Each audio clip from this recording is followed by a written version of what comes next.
Mining potash for hours, thousands of feet underground, is sometimes thought of as a dangerous job, but new technology is changing that perception. Janella Hamilton reports from the Nutrien Quarry potash mine. They call it pink gold. Buried deep beneath the flat earth of Saskatchewan lies one of the most strategic resources of the modern global economy. Potash, an unassuming mineral, softly tinted and quietly vital, is not just the backbone of fertilizer, it is the backbone of food. And now it may become the backbone of Canada's economic resistance in a trade war that is no longer hypothetical. It's granular gold for farmers. Canadian potash is used in fields across America. Canada accounts for about 38% of the world's total potash production. The U.S. tariffs adding another cost for those in a sector where there is little stability. The clock is ticking. On August 1st, a sweeping 35% tariff on Canadian goods is set to take effect. In a letter addressed to Prime Minister Mark Carney and posted on social media, Trump said the U.S. will charge Canada a tariff of 35% on Canadian products. It is not a bluff. The threat has already been formalized by executive order, and behind the closed doors of Ottawa, Prime Minister Mark Carney is walking a political and economic tightrope. On one side stands an American administration weaponizing tariffs. On the other, a deeply intertwined economic relationship that neither country can sever without consequences. But one of them is trying. YouTube is not the biggest fan of content like this, but we believe people deserve to hear the truth. If you agree, hit that like button and subscribe. It helps us beat the algorithm and keep going. We really appreciate the support. Carney has kept his strategy quiet, deliberate. He paused Canada's digital services tax, extended symbolic gestures of defense cooperation, and kept any confrontation from boiling over into the headlines. But across the country, patience is running thin. Canadians are beginning to ask a simple question. If tariffs are Trump's tool, what is ours? The answer may lie in the soil. Potash is not just another traded good. It is not a car or a smartphone or a luxury item. It is a nutrient, a requirement. According to the Food and Agriculture Organization of the United Nations, more than half of the world's food supply relies on fertilizer, and potash is the key source of the potassium that makes fertilizer work. Without it, crop yields collapse, prices rise, and in the most vulnerable parts of the world, shelves go empty. Canada holds the largest reserves of potash on the planet. Most of it comes from a single province, Saskatchewan. The United States, by contrast, produced less than 400,000 metric tons last year. It consumed more than 5 million. The imbalance is staggering. And unlike semiconductors or lithium, the global potash supply cannot easily be diversified. Russia and Belarus, the two other major exporters, are constrained by sanctions and instability. What remains is Canada. Stable, reliable, essential. That is the leverage. The suggestion is no longer radical. Members of Parliament, economists and trade analysts are calling for Canada to put potash on the negotiating table. One proposal calls for a complete halt to potash exports to the United States, valued at nearly $5 billion annually. Another calls for the establishment of a national strategic reserve, backstopped by federal bonds. The logic is unflinching. If Washington is comfortable inflicting economic pain, Canada should ensure that pain flows both ways. And if that pain lands squarely on American farmers, many of them politically aligned with the president, it may force a re-evaluation. But leverage comes with risk. Raising the cost of fertilizer does not stop at farmers. It touches food prices, supply chains, the average grocery bill in cities like Chicago or Toronto. Industry leaders in Saskatchewan have warned that disrupting potash trade would ripple across North America. Unlike steel or lumber, potash is not a building material. It is a food input. And without it, inflation rises. Food security falters. Still, many argue Canada does not need to make the threat explicit. The data alone may be enough. Dependency is a message. A pause in shipments, intentional or not, could trigger spikes in commodity markets within days. In a global economy already teetering under climate shocks and energy volatility, that alone could be a decisive blow. Donald Trump thrives on confrontation. His approach to negotiation is not rooted in compromise, but in pressure. He expects the other side to blink, But this time, Canada is responding with something more enduring than rhetoric. It is laying down structure. And it is not just potash. Canada is quietly changing the map. For the first time in history, Canadian liquefied natural gas is being shipped directly to Asia, bypassing the United States entirely. At the same time, a cross-country pipeline connecting Alberta's oil reserves to the Pacific is being fast-tracked. A project once stalled by bureaucracy is now being driven by necessity. This is not retaliation, it is leverage. The Prime Minister confirmed it in early July. Canada is moving ahead with the East-West oil corridor. The infrastructure will allow Canadian crude to reach world markets without passing through American refineries.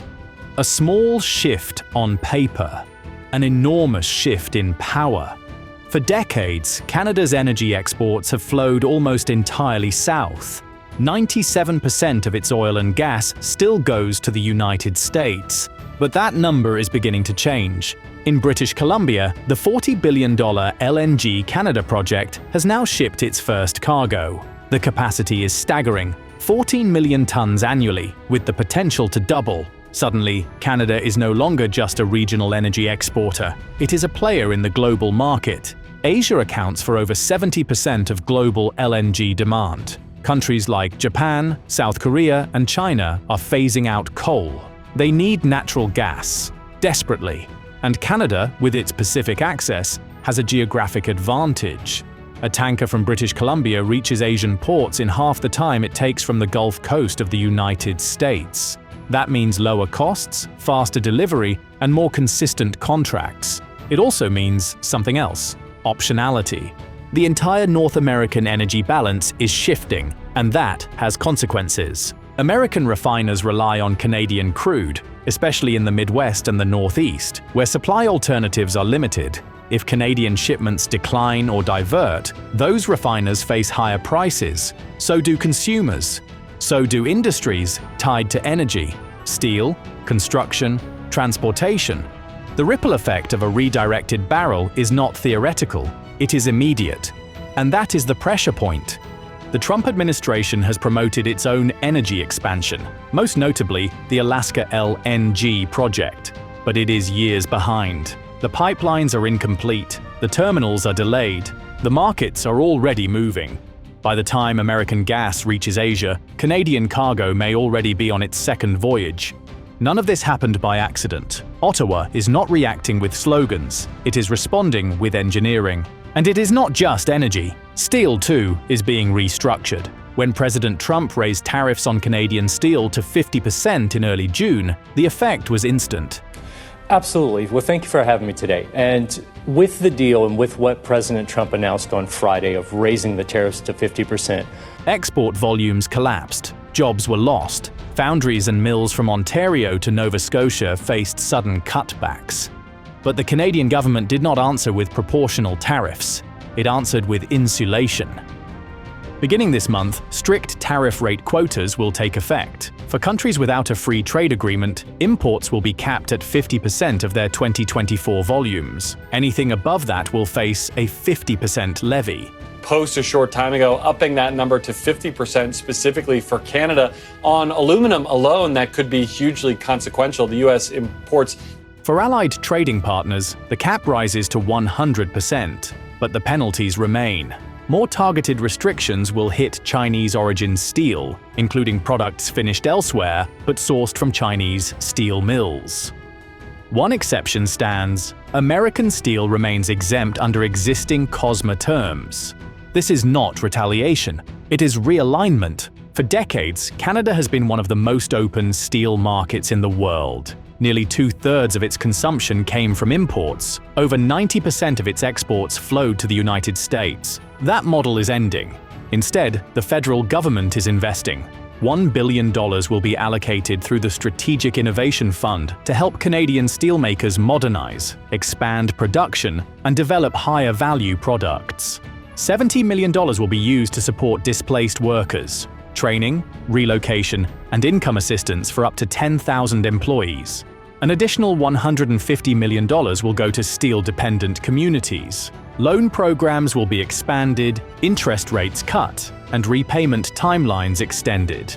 Perhaps most importantly, federal procurement is being rewritten. Going forward, Canadian steel will be mandatory in all major government projects: bridges, defense contracts, infrastructure, and public housing. From coast to coast, the steel that builds Canada will now come from Canada. It is not a solution for every job, but it is a path forward. All of this unfolds under the looming deadline, August 1st. Unless a deal is reached, a blanket tariff of 35% on Canadian goods will be imposed. And yet, Ottawa has refused to retaliate in kind. It has kept American steel untouched. It has paused the digital services tax. It has engaged in joint initiatives on opioid tracking and border security. The door remains open. The tone remains calm. But the infrastructure is changing. Carney has acknowledged what few world leaders have said out loud. Under the current administration, no country has secured a deal with the United States free of tariffs. The strategy, then, is not removal. It is reduction. A selective tariff, 8 to 10%, not 35%, with exemptions for key sectors like autos, energy, and critical minerals. If the White House agrees, Canada will continue to do business. But if not, it will do business elsewhere, with Europe, with Asia, with countries it once considered secondary partners. That is no longer a threat. It is a policy.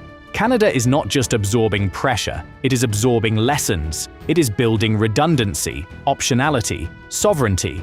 The economy that emerges from this moment will not look the same. It may be smaller in some areas, slower in others, but it will be less dependent, less vulnerable. And that is not just a Canadian story. It is a warning to every country tied too closely to a volatile partner. Let us know what you think in the comments. And do not forget to subscribe to Auto News and turn on notifications so you never miss our latest political economic updates.